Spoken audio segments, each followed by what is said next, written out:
আসসালামু আলাইকুম রহমতুল্লাহি ওবরকাতুহু। সম্মানিত দর্শক, এবারের ঈদ যাত্রা কেমন হলো?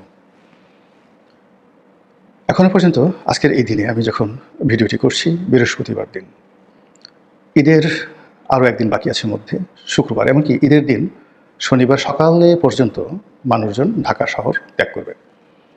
বিশেষ করে নরসিংদী, তারপর কুমিল্লা, দাউদকান্দি, এমনকি ফেনী, এদিকে মানিকগঞ্জ, তারপরে মুন্সিগঞ্জ, এই বিস্তীর্ণ এলাকার প্রায় 50 লাখ লোক যারা ব্যবসা বাণিজ্য করেন, তারা চাঁদ রাতে, মানে যে রাতে চাঁদ উঠে সেই রাতের গভীর রাত পর্যন্ত ব্যবসা বাণিজ্য করেন এবং লেনাদেনা করে থাকেন।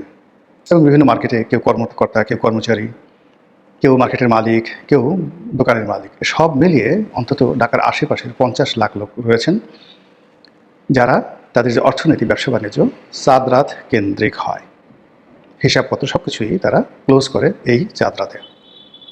তো সেই অর্থে শুক্রবার দিন রাত 12টা-1টা পর্যন্ত দেখা গেল যে তাদের হিসাব নিকাশ চলবে, বা 2টা-3টা পর্যন্ত হিসাব নিকাশ চলবে। সারা রাত অনেকে ঘুমাবে না। এরপর তারা খুব সকালবেলা বা ওই রাতের কাজ সেরে যারা ধনবান তারা গাড়িতে করে চলে যাবেন।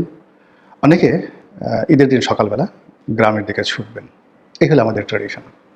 বলা হয়ে থাকে ঢাকা শহরে প্রায় আশেপাশের এলাকা মিলিয়ে 3.25 কোটি মানুষ থাকেন।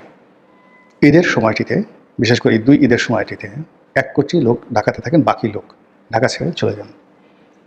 ফলে এই ঢাকা একটা, যাকে বলা হয় নীরব, নিস্তব্ধ, একটা নিশ্চিম, যাকে বলা হয় জনমানবহীন মহানগরীতে পরিণত হয়। আমরা যারা ঢাকাতে থাকি বিভিন্ন সময়, এই ঈদের সময়টিতে আমাদের অনেকের কাছে মনে হয় যেন দুর্বোধ্য, অসহায়। চারিদিকে কোনো লোক নাই, জন নাই, গাড়ির হর্ন নাই, কান্নাকাটি নাই, ঝগড়াঝাটি নাই, কোনো কিছু নাই। তো এরকম একটি অবস্থা যে তৈরি হয়, এর পেছনে কী পরিমাণ একটা অর্থনৈতিক লেনদেন থাকে। 2.5 কোটি মানুষ, বা ধরেন 2 কোটি মানুষ, 2 কোটি মানুষ যাতায়াত করছে। তো 2 কোটি মানুষ যদি যাতায়াত করে এবং এক এক জনের যদি গড়ে 10,000 টাকা করে খরচ হয় যাতায়াতে, আরও বেশি হবে অনেকজনের। তো 10,000 লোক যদি যাতায়াত করে, 10,000 ইন্টু 2 কোটি খরচ করে, মানে একটু, মানে যাকে বলা হয় এটাকে মাল্টিপ্লাই করেন। এবং এই পরিমাণ টাকা তার যদি আবার একটা অংশ 30%, 20% এই বিভিন্ন রাজনৈতিক যারা লোকজন রয়েছে তাদের পকেটে যায়, তাহলে এই পরিমাণটা কী হতে পারে? সারা দুনিয়াতে বিভিন্ন উৎসব, বিশেষ করে ধর্মীয় উৎসব যখন হয়, সেখানে পুরো দেশ, জাতি, রাষ্ট্র ব্যবস্থা এই ধর্মীয় উৎসবকে নিরানন্দময়তা থেকে আনন্দময় করার জন্য সর্বশক্তি নিয়োগ করে। যারা ইউরোপে থাকেন তারা ক্রিসমাস বা বড়দিন উপলক্ষে কী ধরনের ছাড় দেওয়া হয় মার্কেটগুলোতে সরকারের পক্ষ থেকে, জনগণের পক্ষ থেকে, সেটা আপনারা জানেন। অন্যদিকে লুনার ফেস্টিভ্যালকে উদযাপন করার জন্য চীন, তাইওয়ান এবং সংশ্লিষ্ট অঞ্চলে যে বিশাল উৎসব হয়, দীর্ঘমেয়াদের ছুটি, সেটাকে কেন্দ্র করে পুরো যে বৌদ্ধ জনগোষ্ঠী, তার সঙ্গে সঙ্গে চীন অধ্যুষিত এলাকাতে এবং চীনের নাগরিক যেই যেই দেশে আছেন সেখানে উৎসবের বন্যা বয়ে যায়।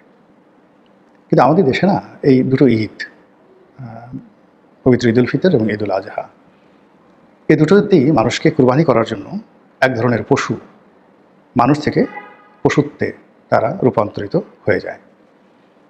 কী করে গলা কাটা যাবে? কী করে কুরবানির পশুকে জিম্মি করে চাঁদা আদায় করা যাবে?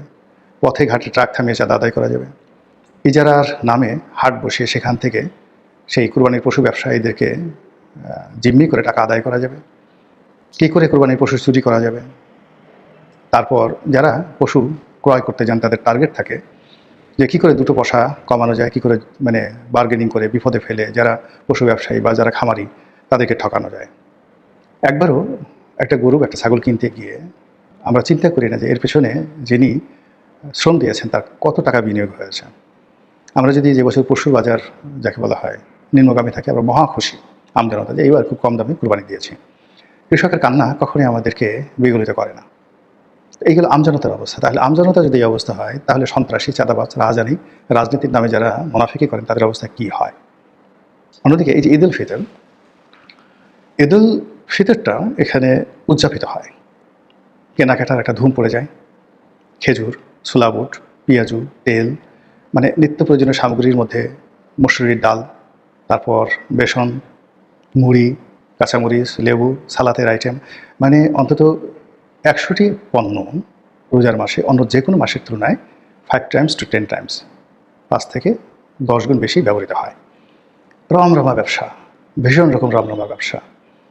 এবং এটাকে কেন্দ্র করে কৃষক থেকে শুরু করে ফড়িয়া, দালাল, আড়তদার, ট্রান্সপোর্ট ব্যবসায়ী, মাস্তান, চাঁদাবাজ, পরিবহন ব্যবসায়ী সবাই এটাকে একটা যাকে বলা হয় চাঁদাবাজির একটা সিজন হিসেবে গ্রহণ করে নেয়। এর বাইরে সরকারি অফিসগুলোতেও কাজকর্মে ধুম পড়ে যায়। তারা ঘুষের রেট বাড়িয়ে দেয়, কাজের পরিমাণ কমিয়ে দেয়, নামাজের ওসিলা করে তারা বসে থাকে এবং অন্য সময় যে ঘুষ 1000 টাকা, সেই ঘুষ এই সময়টাতে এসে 3000, 4000 টাকা হয়ে যায়। ফলে রোজাদার, ইমানদার, ব্যবসায়ী যারা আছে, কর্মচারী, কর্মকর্তা, রাষ্ট্রীয় কর্মকর্তা, কর্মচারীদের যে উৎকোচ গ্রহণ, ঘুষ গ্রহণের যে তাণ্ডব, সেই তাণ্ডবে তাদের জীবন তছনছ হয়ে যায়। আর সবচেয়ে বেশি যন্ত্রণা দেয় ঈদের আগে এবং পরে এই চাঁদাবাজি, পরিবহন সেক্টরে চাঁদাবাজি। এইবার যিনি মন্ত্রী হয়েছেন মিস্টার রবিউল, তিনি ক্ষমতা আসার পরই চমক সৃষ্টি করার চেষ্টা করেছেন। আবার নানা রকম বেফাস কথাবার্তা বলে ইতিমধ্যে অনেক বিতর্ক তৈরি করে ফেলেছেন।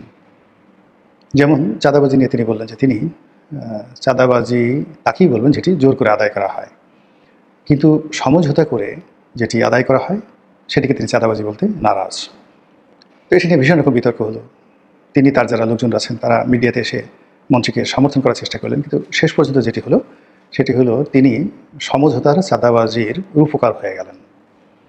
ওবায়দুল কাদেরকে যেভাবে কাউয়া কাদের বলা হতো, ঠিক এইভাবে রবিউলকে বলা হচ্ছে সমঝোতার চাঁদাবাজদের মাস্টার মাইন্ড বা প্রভু, এরকম কথাবার্তা। এর কারণ হলো যে এখানে যে চাঁদাবাজি হয় মালিক পক্ষ করে, শ্রমিক পক্ষ করে, তারপর বিভিন্ন মাস্তানি যারা করেন পথে ঘাটে তারা করেন, আর অন্যান্য যে সকল লোকজন রয়েছেন এই পরিবহন সেক্টরে, মোরালে সবাই এই সময়টিতে বেপরোয়া হয়ে পড়েন। হাজার হাজার কোটি টাকার এখানে লেনদেন হয়, চাঁদাবাজির লেনদেন হয়। এই লেনদেন বিভিন্ন হাত হয়ে জায়গা মতো পৌঁছে যায়। আগের যে ওবায়দুল কাদের সাহেব ছিলেন সেই জমানাতে যারা এই পরিবহন সেক্টরে চাঁদাবাজি করতেন, জাতীয় পার্টির মশিউর রহমান রাঙা, তারপর সেই জনাব শাহজাহান খান, তারা এই টোটাল জিনিসটা নিয়ন্ত্রণ করতেন, টোটাল পরিবহন সেক্টর। এমনকি পরবর্তীতে নৌ সেক্টর, বন্দরও এবং গার্মেন্টস সেক্টরও কিন্তু তারা নিয়ে আসছিল তাদের হাওতার মধ্যে। তো এখন তারা নাই। সেই চাঁদাবাজিটা কারা করছে? জামাতের লোক নিঃসন্দেহে চাঁদাবাজি করছে না, বিএনপির কেউ না কেউ করছে। বিগত সরকার আমলে শামসুর রহমান শিমুল বিশ্বাস তিনি এই পরিবহন সেক্টরের নেতা ছিলেন, মানে 2001 থেকে 2006 পর্যন্ত। তারপরে বিআইডব্লিউটিসির চেয়ারম্যান ছিলেন। ফলে ওই সময়টাতে পুরো জিনিস তার নিয়ন্ত্রণে ছিল। এই বছর তিনি সংসদ সদস্য হয়েছেন, তার নিয়ন্ত্রণে কোনো কিছু আছে কিনা আমি বলতে পারবো না।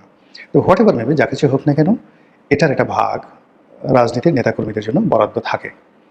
এখন ওবায়দুল কাদের সাহেব এই চাঁদা নিত কি নিতেন না, এটা ওবায়দুল কাদের সাহেব ভালো বলতে পারেন, কিন্তু তার জন্য বরাদ্দ ছিল। তিনি হয়তো একটা ঘড়ি নিয়ে বা একটা টাই নিয়ে সন্তুষ্ট থাকতেন, কিন্তু এই জামানাতে অনেকে সেটা মানে বলবো যে না, মানে কোনো কাইন্ড হবে না, আই নিড ক্যাশ, আমার ক্যাশ দরকার। এরকম কিছু হচ্ছে কি হচ্ছে না ডাজ নট ম্যাটার, কিন্তু যে বিষয়টা সেটা হলো যে মন্ত্রী মহোদয় বিতর্কিত হয়ে পড়েছেন তার সেই বক্তব্যের দ্বারা। এবং এটা এই ঈদের এই সময়টিতে আরও বেশি এই সন্দেহটা বদ্ধমূল হয়েছে। এর কারণ হলো মন্ত্রী বারবার মালিক, শ্রমিক, চাঁদাবাজ এদের পক্ষে কথা বলেছেন। তিনি আসল সিনিয়রিটি স্বীকার করেননি। তিনি বারবার বলার চেষ্টা করেছেন যে একটি পয়সা ভাড়া নেওয়া